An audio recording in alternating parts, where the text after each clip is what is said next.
In this video, we are going to see that if you come across a script error that says an error has occurred in the script on this page, it is something like that. Do you want to continue running scripts on this page? So we are going to see a couple of solutions that might work for you.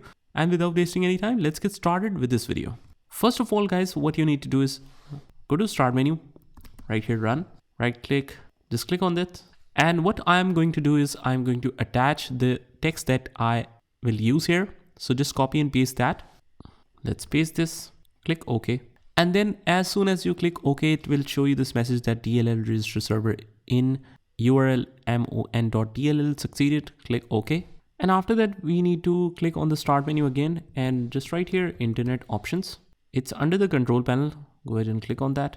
And here we can see all of the features. We will go to the security and we will click on the restricted sites and click on the sites. And here we just add the website that is causing the problem. Click on add here.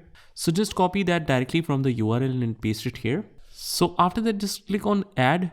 And basically that is the problem that you can easily resolve because it keeps on dragging you the message of script error directly from that particular website or particular link.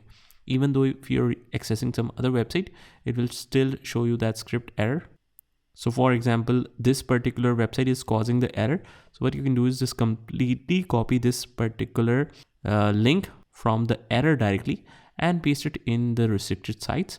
And you should be good to go. After that, you will not see this frustrating script error again and again. So that's how it works. I hope you found this video helpful. And if you did, hit the like button and subscribe to our channel. And I will see you in the next one.